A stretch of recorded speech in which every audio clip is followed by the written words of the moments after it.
আসসালামু আলাইকুম। সকলে কেমন আছেন? কাছে দূরে যে যেখান থেকে দেখছেন আশা করি সকলে খুব ভালো আছেন। আমরাও আলহামদুলিল্লাহ ভালো আছি। আজকের ভিডিওটা একদম সকাল থেকে স্টার্ট করেছিলাম। সকালে ঘুম থেকে উঠে ঝাড়ু দিয়ে দিয়েছিলাম। তো দিয়ে আজকে চুলোয় রান্না করব। তো মাঝে চুলোয় রান্না করছি, মাঝে গ্যাসেও রান্না করছি। তো চুলোয় রান্না করব বলে চুলোটাকে ভালো করে লাতা দিয়ে দিচ্ছিলাম। তো আমরা তো কাদা দিয়ে এটাকে লাতাই বলি। আপনারা কি বলেন আমাকে জানাবেন। এই যে চুলোটা ভালো করে লাতা দিয়ে দিলাম, সকালবেলায় দিয়ে দিই যেহেতু বেলায় রান্না করব, তো শুকনো হয়ে যাবে কাদাগুলো। তো সেই জন্য এবার চা টিফিন খেয়ে নিয়েছিলাম, চা বিস্কুট টোস্ট করে। তো একটু বেলার দিকে 7টা সাড়ে 7টা হবে, বেলার দিকে এই যে মাছবালা চলে এসেছিলো বাড়িতে। খয়রা মাছ নিয়ে আসছিল, এটাকে খয়রাও বলে, অনেকে খোকা ইলিশ বলে, মানে ছোট ইলিশ মাছের বাচ্চা, তো এগুলোকে বলে ছোট ইলিশ। তো আপনারা কি নামে এটাকে চিনেন আমাকে অবশ্যই জানাবে। তো মাছবালাটা হচ্ছে যে 1 কেজি দিয়ে দিলাম, আমি 4-5টা নেব বলছিলাম যে, তো 1 কেজি দিয়ে দিল। বললাম অত নেব না, তো জোর জবরদস্তি করে দিয়ে দিল যে কম দাম দেবে একটু, তো নিয়ে নাও। তো 1 কেজি কত 120 টাকা এরকম হবে নিয়েছিল। তো মাছগুলো ভাজা খেতে আমাকে ভালো লাগে, তো অনেকে ঝালও খায়। তো মাছগুলোকে ভালো করে বেছে নিচ্ছিলাম, ভাজা করব। আর এই যে এখানে ফ্রিজে গরুর দিল কলিজা ছিল, বার করে নিয়েছি এটা রান্না করব বলে। আপনাদের ভাইয়া নিয়ে আসছিল, তো এটা ফ্রিজে রাখা ছিল। এটা ভালো করে কেটে ধুয়ে আমি রেখে দিয়েছিলাম ফ্রিজে। তো আবার ফ্রিজ থেকে বার করে ভালো করে ধুয়ে নিয়েছিলাম। আর আলু দিয়ে ওটাকে রান্না করব। এই যে টুকরো করে নিয়েছি আলু, এখানে মাঝারি সাইজের 3টে আলু নিয়েছিলাম, আলু দিয়ে এটাকে রান্না করব। আর এই যে মাছগুলোকে ভালো করে বেছে নিয়ে ধুয়ে নিয়েছিলাম। তো অতগুলো মাছ তো আর করব না, নিয়ে খাবে না, আপনাদের ভাইয়াও হয়তো খাবে না, এই মাছে অনেক কাঁটা থাকে। তো এটা আমিই খাবো। তো ভাজা করেছিলাম আমি, আর আমার বেড়াল খাবে, বেড়ালের মাছ পছন্দ, তো সেই জন্য 4টে নিয়েছিলাম। মাছগুলোকে ভালো করে ভেজে নেব বলে ভাজা করব মচমচে করে। আর এখানে ফুলকপি রান্না করব। একটা ফুলকপি নিয়েছি, আপনাদের ভাইয়া নিয়ে আসছিল, এটা বাজার থেকে নিয়ে আসছিল, অনেক দূরের বাজার থেকে গিয়েছিল, তো সেখান থেকে নিয়ে আসছিল ফুলকপি আলু রান্না করব। আর এখানে হচ্ছে যে পেঁয়াজ ধনেপাতা এসব কেটে নিয়েছি। আর ফুলকপিতে টমেটো বেগুন এসব দেবো বলে আপনাদের ভাইয়াকে আবার বাজারে পাঠিয়েছিলাম যে নিয়ে আসো, বেগুন আর টমেটোটা নিয়ে আসতে ভুলে গিয়েছো।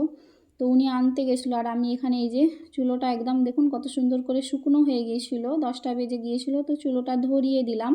আর এখানে এই যে প্রথমে গরুর কলিজাটা রান্না করে নেব, এটাকে হচ্ছে সব কিছু মশলা দিয়ে আমি বসিয়ে দিয়েছি। যেহেতু এটা রেসিপি আমি আগে শেয়ার করছি, তো সেজন্য আর রেসিপি এটা দিলাম না, এমনি দেখাচ্ছি নর্মাল। তো এটাকে ভালো করে কষা করে নামিয়ে নিয়েছিলাম, একদম ঝোলটাকে শুকনো করে। আর ওতে যেহেতু আমি আলু দেব, এই যে কড়া বসিয়ে তেল গরম করে আলুগুলোকে এই যে ভেজে নিচ্ছিলাম লাল লাল করে, একদম আলুগুলোকে দেখুন একদম মচমচে করে ভেজে নিয়েছি। আমরা গরুর মাংসে বা মুরগির মাংসে আলু দিলে ভালো করে আমরা আলুটাকে ভেজে দিই, তো খেতে ভালো লাগে। আলুটা নাহলে কাঁচা আমাদেরকে অতটা ভালো লাগে না, সেই জন্য আমরা ভেজেই দিই। তো এই যে আবার ওটাকে চাপিয়ে দিলাম, যেহেতু ওটা কষা হয়ে গিয়েছিলো আর সেদ্ধ হয়ে গিয়েছিলো একদম।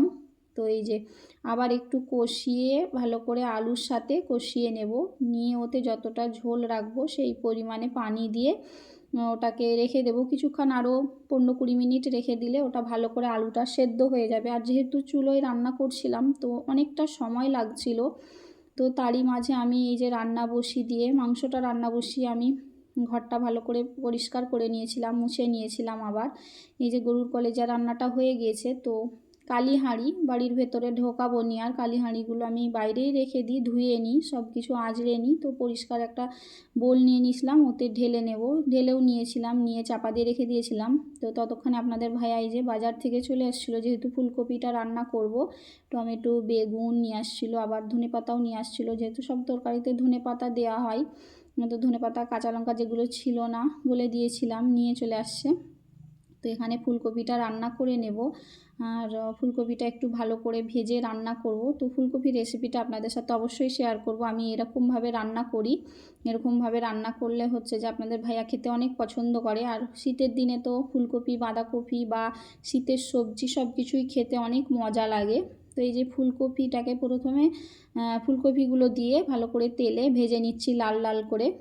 এর উপরে এই যে আলুগুলো দিলাম, ফুলকপিগুলো অনেকটা ভাজা হয়ে যাওয়ার পর আমি আলুটা দিয়েছি।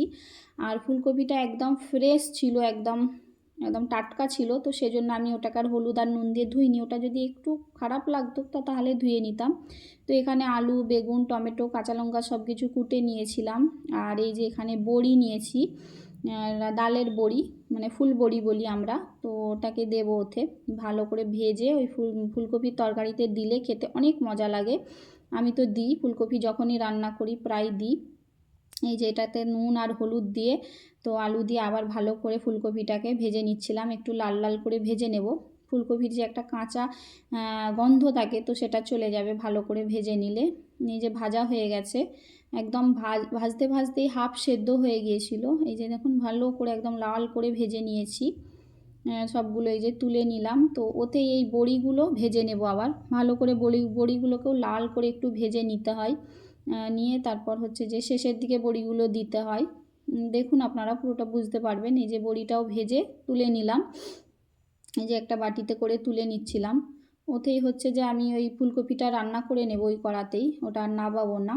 তো চুলোতে এইভাবেই আমি করে করে নাবিয়ে নিই, আর ভালো বর্তনে একটা ঢেলে নিই, যেহেতু ভেতরে ঢোকাবো না কালি জিনিস। তো এই যে তেল লাল করে ওতে হচ্ছে যে তেল গরম করে পেঁয়াজ লাল করে নিচ্ছিলাম। এই যে পেঁয়াজটাকে ভালো করে লাল করে নিয়েছি। পেঁয়াজটাকে লাল করে ওতে গুঁড়ো মশলা দিয়ে দেব। প্রথমে নুন দিলাম, তারপর হলুদ গুঁড়ো, একটু বেশি করে হলুদ গুঁড়ো দেব, আর একটু লঙ্কা গুঁড়ো দেব। লঙ্কা গুঁড়োটা কম দেব যেহেতু আমি কাঁচা লঙ্কা দেব। তো এই যে লঙ্কা গুঁড়ো দিয়ে দিলাম, ধনে জিরে গুঁড়ো সব কিছু দিয়ে দেব। দিয়ে এই যে একটু পানি দিয়ে দিলাম, মানে সামান্য পানি দিলাম, দিয়ে মশলাটাকে ভালো করে একটু কষিয়ে নেব।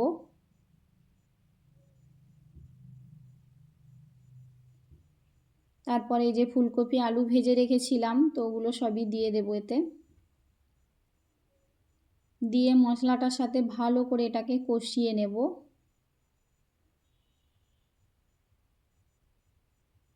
ভালো করে কষানো হয়ে গিয়েছিল, তো এই যে টমেটো, বেগুন আর কাঁচা লঙ্কাটা কেটে রেখেছিলাম ওতে দিয়ে দেব। দিয়ে এটাকে আবার একটু 5 মিনিট ভালো করে কষে নেব, যে টমেটোটা হাফ যতক্ষণ না গলে যায়।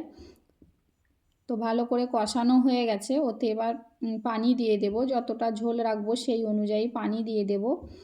এই যে একদম হাফের বেশি একদম পুরো সেদ্ধ হয়ে এসছে, তো সেই সময় আমি নুনটা চেক করে নেব।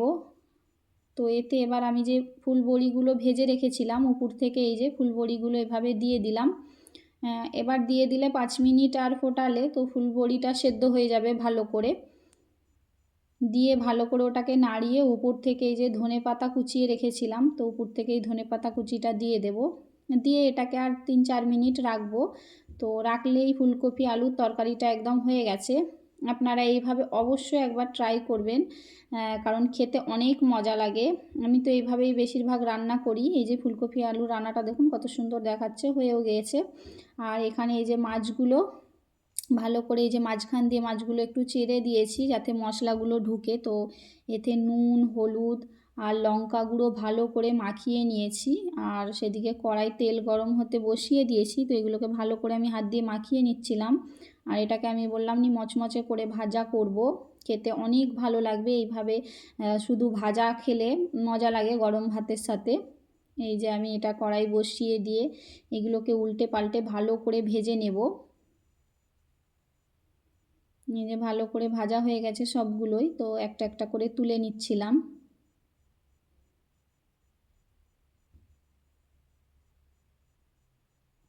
এই যে মাছ ভাজাগুলো সব হয়ে গেছে, তো এটাকে ভালো করে তুলে নিয়ে রেখে দেবো বাড়ির ভেতরে। যে আমি একটা একটা করে রান্না করে সব কিছু ভালো ঢেলে নিয়ে ভালো করে তো সব কিছু তুলে রেখে দিই ভেতরে, যে খাবার সময় সেগুলো হচ্ছে যে বার করে নিলেই হবে। আর শেষে আমি এই যে ভাত বসাই, আমি সব সময়ই শেষে ভাত করি। আর শীতের কাল যেহেতু ভাত তো ঠান্ডা হয়ে যাবে, তো সেই জন্য। আর যদি কখনো সকালে ভাত খাই তো দুবার ভাত করি, সকালে প্রথমে ভাত খেয়ে নিয়ে আবার হচ্ছে যে রান্না করে আবার বেলার দিকে ভাত বসাই। ভাতটা একদম ঠান্ডা হয়ে যাবে, খেতে ভালো লাগবে না। তো সব কিছু তরকারি রান্না করে যা যা রান্না করবার করে নিয়ে তারপর আমি শেষে প্রতিদিনই এটাই করি, শেষে ভাত করি। তো এই যে ভাতটা হয়ে চলে এসেছিলো, একটু বাকি ছিল, আর যে আমি চুলোর আগুনটা বন্ধ করে দিয়েছিলাম যে ওই আঁচেতেই ভাত হয়ে যাবে, যেহেতু কাঠের আগুন তো অনেকক্ষণ পর্যন্ত আগুন থাকে। তো ভাতটা হয়ে গেছে, বসিয়ে দিলাম, আর সব কিছু আমি ঢেলে নিয়েছিলাম। ভাতও ঢেলে নিই, প্রায় দিন হচ্ছে যে ভাতটাও মানে অন্য হাঁড়িতে মানে আঁচড়ে নিই যেটাকে বলি। তো যেহেতু কালি হাঁড়িগুলো আমি ধুয়ে নেব গোসল করবার আগে, এখানে হচ্ছে যে হাঁড়ি কড়া সব কিছু ধুয়ে নিই পরিষ্কার করে, যেহেতু কালি আর থাকবে না। সকালবেলা শীতের দিনে ধুতে ভালো লাগে না, এই যে বেলায় সব কিছু রান্না করে ধুয়ে নিয়েছিলাম, তারপর গোসল করে নামাজ সেরে নিলাম। তো নামাজ সেরে এই যে খেতে বসে যাব এবার সবাই মিলে। তো আগের দিন রাত্রে হচ্ছে যে একটু বিরিয়ানি বানিয়েছিলাম, তো সেটাই ছিল। আর সকালে যেহেতু নাস্তা খাওয়া হয়েছে, তো আপনাদের ভাই আর বিরিয়ানিটা খায়নি, তো বললো দুপুরে আমাকে গরম করে দিয়ে দেবে, তো ফ্রিজে রেখে দিয়েছিলাম। আর এই যে পাশের বাড়ির ভাবিদের হচ্ছে যে মাছের ঝাল করেছিল আর ঝিঙে পোস্ত আলু দিয়ে রান্না করেছিল, তো ওনাদের তরকারি দিয়ে গেল। ওনাদের সাথে তরকারি দেওয়া নেওয়া হয়, ওনারাও দেয় আমরাও দিই, যেহেতু ওনাদের সাথে একটু অনেকটা খাতির ভালোবাসা আছে। তো এই যে সব কিছু বার করে নিয়েছি খাবার জন্য। এই যে মাছ ভাজা, তো ওনাদেরকেও সব কিছু তরকারি আমি দিই। ওই যে একটা মাছ কম লাগছে, আমি খাবো, আমার বেড়াল খাবে, আর কেউ খাবে না মাছগুলো। আর ভাবিদেরকে একটা দিয়েছিলাম। আর আপনাদের ভাইয়া এই যে দই নিয়ে আসলো, খাবার সময়ই নিয়ে আসলো দই, তিনজনের জন্য 3টে রসগোল্লা নিয়ে আসছে। আর এই যে দুধমালাই নিয়ে আসছে, রসগোল্লাটা আমার মেয়ে খাবে না, এই রসমালাইটা খাবে, রসমালাই বা দুধমালাই বলি আমরা। তো যারা এতক্ষণে ভিডিওটা দেখছেন এখনও একটা লাইক দেননি, একটা লাইক দিয়ে চ্যানেলটাকে সাবস্ক্রাইব করে নেবেন নতুন বন্ধু থাকলে, আর বেল আইকনটা দাবিয়ে রাখবেন, কারণ নোটিফিকেশান পাওয়া মাত্রই আপনারা আমার ভিডিওটা দেখতে পাবেন। তো ভিডিওটা দেখার জন্য সকলকে অসংখ্য ধন্যবাদ, ভালো থাকবেন, আমাদের জন্য দোয়া করবেন। আল্লাহ হাফেজ।